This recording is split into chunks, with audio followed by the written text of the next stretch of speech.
अस्सलाम वालेकुम एवरीवन। उम्मीद करती हूँ आप सब खैरियत से होंगे।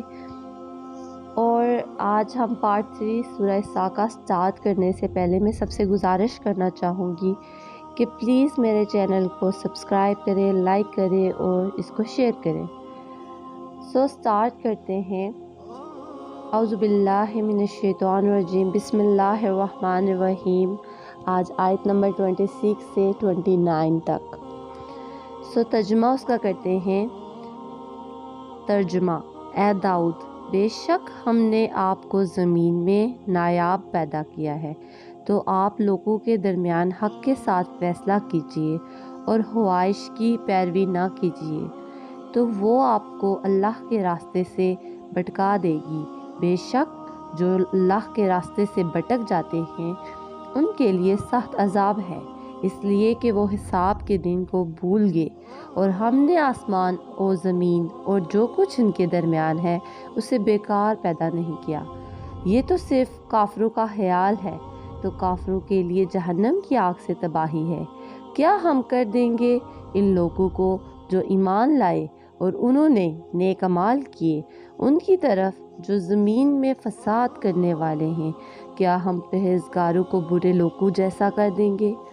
ये किताब जो हमने आप पर नाजिल फरमाई बहुत बाबरकत है, ताकि लोग इसकी आयतों में गौर करें और ताकि अक्लमंद लोग इससे नसीहत हासिल करें।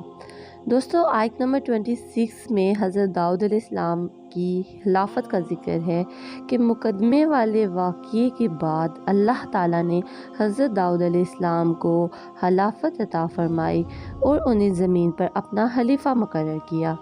नबूवत के मनसब के अलावा खिलाफत दी गई और खिलाफत के मनसब की जिम्मेदारियां बयान करते हुए इरशाद फरमाया कि लोगों के दरमियान हक़ व इंसाफ से फ़ैसला करना, ख्वाहिश नफ्स की पैरवी ना करना, क्योंकि ख्वाहिश नफ्स की पैरवी इंसान को गुमराह कर देती है और गुमराही का अंजाम दोज़ख का शदीद अजाब है।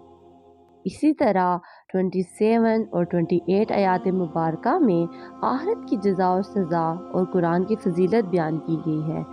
इससे पहली आयत में गुमराह लोगों को आखिरत के अज़ाब से डराया गया है।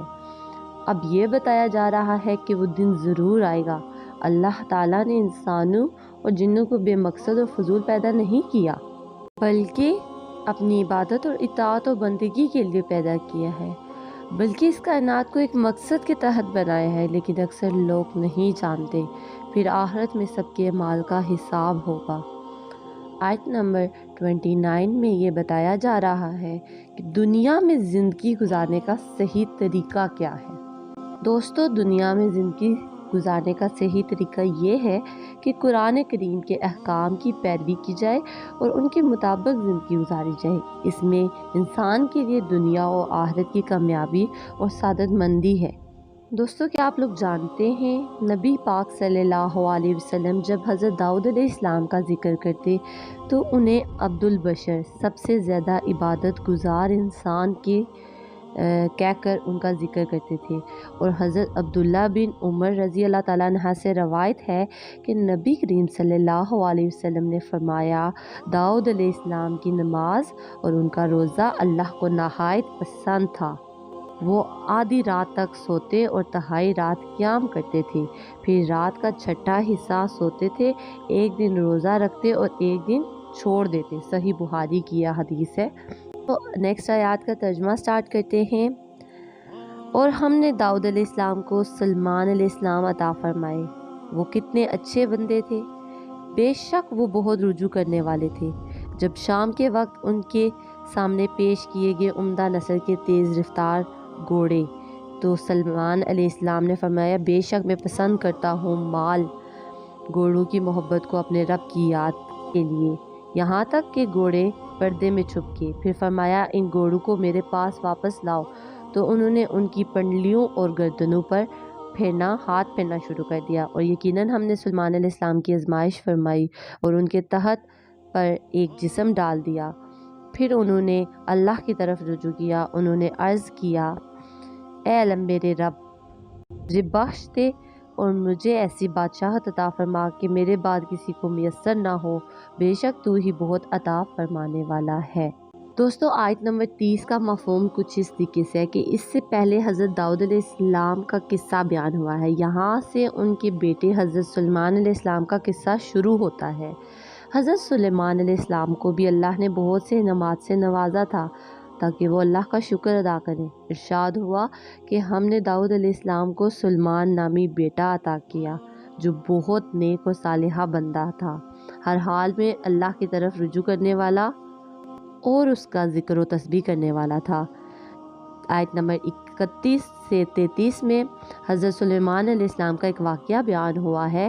ایک مرتبہ معائنہ کے لیے ان کے سامنے شاہی اصیل گھوڑے لائے گئے جو بڑے تیز رفتار اور عمدہ نسل کے تھے۔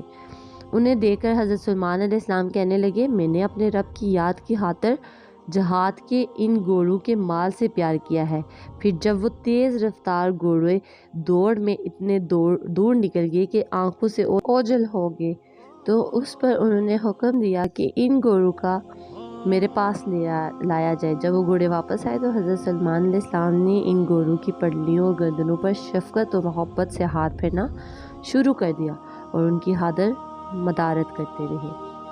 آیت نمبر 34 اور 35 ان آیات مبارکہ میں حضرت سلیمان علیہ السلام کی آزمائش اور ان کی اللہ سے التجا کا ذکر ہے۔ فرمایا، ہم نے سلیمان علیہ السلام کو ایک آزمائش میں ڈالا۔ آزمائش کے بارے میں مفسرین کے درمیان اختلاف ہے۔ امام رازی کی رائے کے مطابق وہ آزمائش یہ تھی کہ سلیمان علیہ السلام کسی سخت بیماری میں مبتلا ہو گئے تھے جس کی وجہ سے وہ اتنے کمزور اور نڈال ہو گئے تھے، لیکن بعد میں ان کی صحت دوبارہ بحال ہو گئی تھی، اس لیے انہوں نے اپنی اس محرومی کے بعد اللہ کی طرف رجوع کیا، توبہ کی اور اپنی لغزش کی بخشش مانگی۔